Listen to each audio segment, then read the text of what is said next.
Hello, it's Dr. Darnise. Come on in. Ooh, it's election season. Things are getting ugly. Things are getting ugly. The Christian ministers are up in arms against Kamala and against the Democrats. I mean, we're not surprised, right? So come on in. I got two ministers to talk to you about today who are doing the most.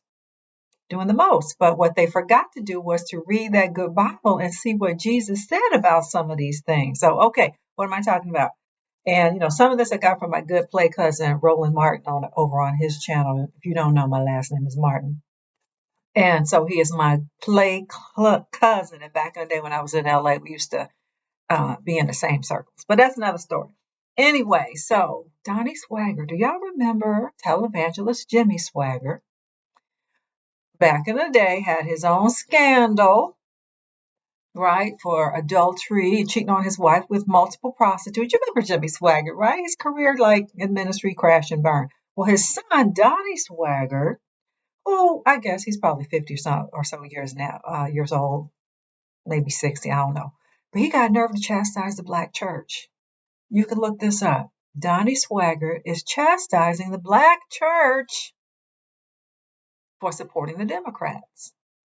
And he has further nerve, shall we say, to hold up the Bible as the reason why the Democrats should fail, should not win.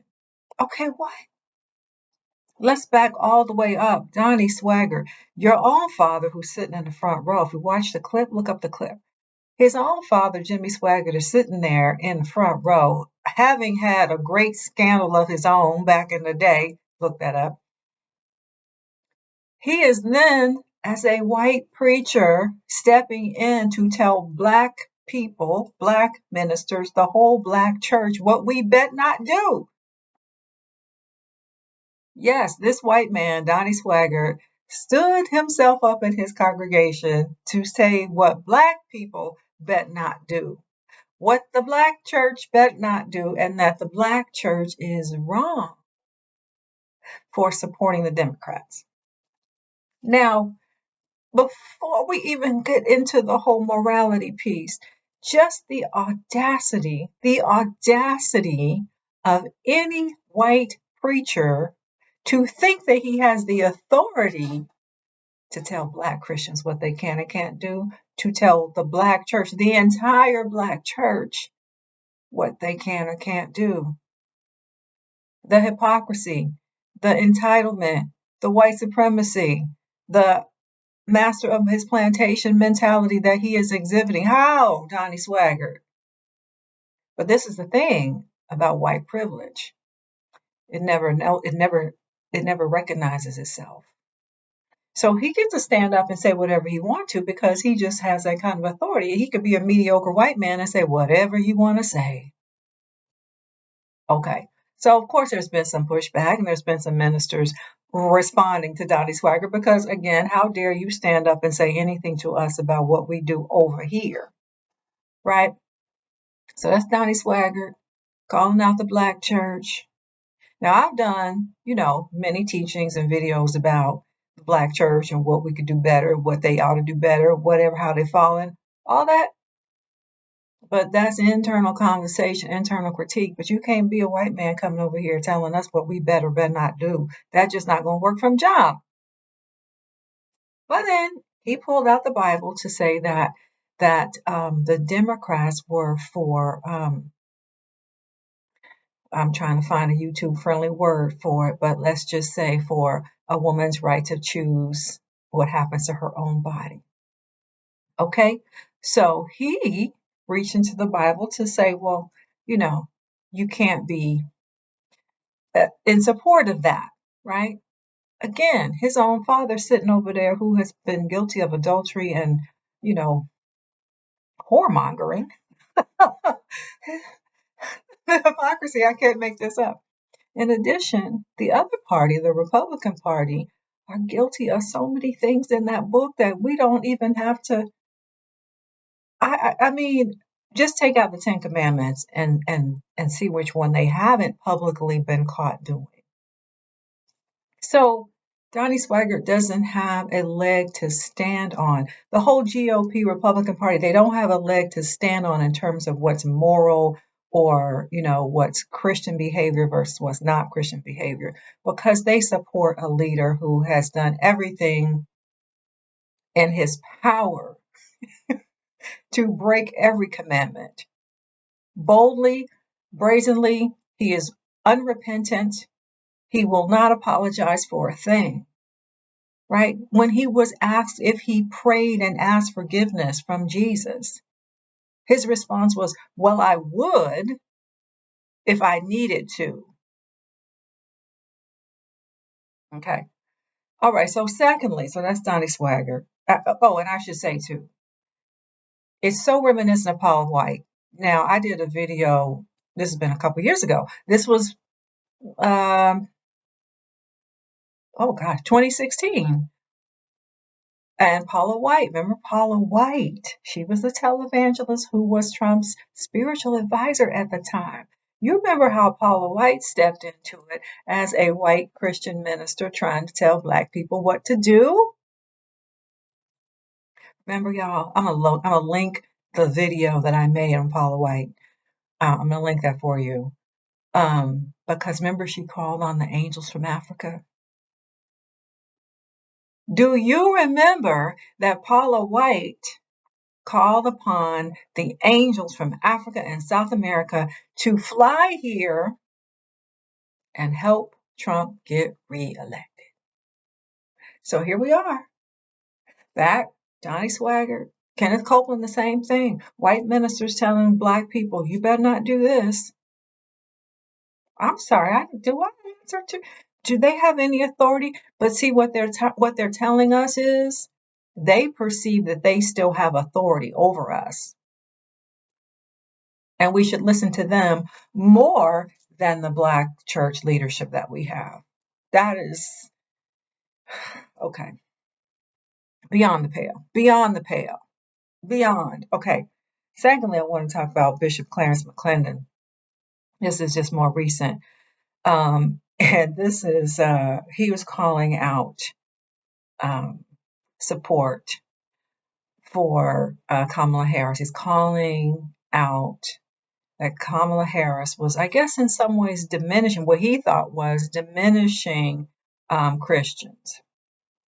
So from his pulpit, Bishop Clarence McClendon, you remember he was in that reality show, the what was it called, the Preachers of LA. It was tacky. I'm sorry, it was tacky. But reality TV, people like to watch reality TV. I watched a few episodes of it myself. Bishop Noel Jones was in it. And anyway, Bishop Clarence McClendon. So he's in his pulpit saying that Kamala was being, I don't know, heckled or something in her own speech by people who were saying Jesus is Lord. So people apparently were yelling out Jesus is Lord. And Kamala said,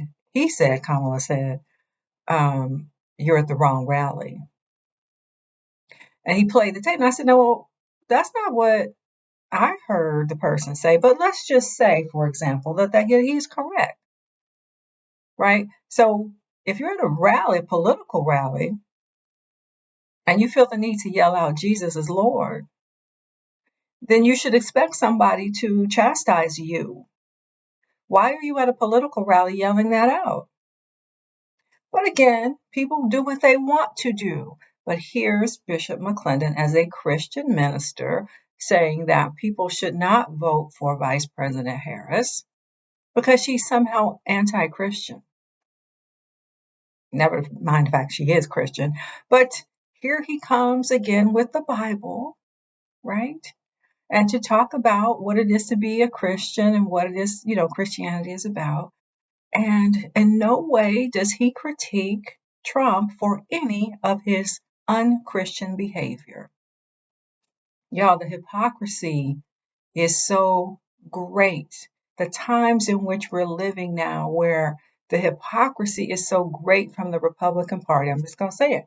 It's just great from the Republican Party. If you're a Republican, you're going to have to make some kind of distinction between Trumpism and your Republican Party, or else the whole thing is going away. to hell in a handbasket.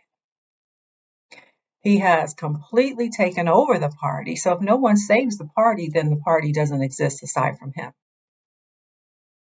He has hijacked Christianity, evangelical Christians. You're going to have to save your religion from him. The Republican Party, you're going to have to save your political party from him. He is destroying both of them. His own behavior means that Republicans can't even stand on the platform that they used to stand on when they used to call themselves the moral majority. When they used to say that they were conservative and they held conservative family values. They can't even say that now. The leader of their party is a known adulterer, and convicted of all kinds of other sexual assaults. He has 32 felonies. He's a criminal. And so, again, the hypocrisies are so great. I don't even want to use my channel to even go down the list. I'm not even doing that kind of channel. But the religious leaders are stepping up and have stepped up to support him, to uplift him, to provide him a platform as if he is completely in alignment with their faith. And that's what I call out. That's what I'm stepping in the ring to say, hey, that's not at all what Jesus taught. Do you have a Bible? What Bible are you reading? Because the Jesus in that story, the Yeshua in that book, was all about welcoming in the immigrant, taking care of the sick. They were trying to get rid of, the Affordable Health Care Act, all kind of things. Again, I'm not going into it. You all know. We're inundated on a daily basis with what they stand for. My point is to say, look at what is happening among evangelical Christianity. Look at what I say that evangelical Christianity is being hijacked by this man. That's what I mean. It can't even stand anymore on its own for what it has always taught. He's like a virus which is infecting evangelical Christianity. Now, many of y'all who watch me, you might not even be Christian anymore. You're like, good, let it all burn. Well, the thing is, it's not going away. Christianity is not going away. And so we don't even have to ask that it goes away because we just have freedom from religion in this country. So we get to do our thing, they get to do their thing.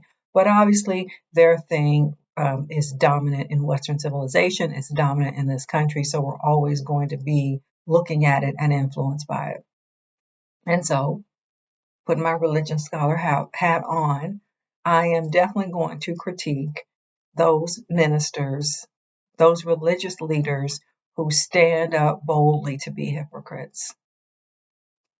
I believe Jesus called them a brood of vipers and hypocrites and overturned the tables. So, anyway, that is the word. And again, I want to give a shout out to who I call my play cousin, Roland Martin, over there on his channel. Y'all probably watch him too. He a trip, huh? And so I want to thank you for being with me this long. I'm going to link that, give you the link to that Paula White video, calling all those angels from Africa. I know you couldn't have missed that. You could not have missed because the memes, the humor, the laughter against her was, she really stepped in. And where is she? Where is Paula White? How come he didn't ask her to be his spiritual advisor again? The African angels didn't show up and help him. Anyway, also, I have down in the description box, I have links to your free reading resource, to the African American Studies course that I put together for y'all. So if you're here this long, do have a look and, do the clickety thing.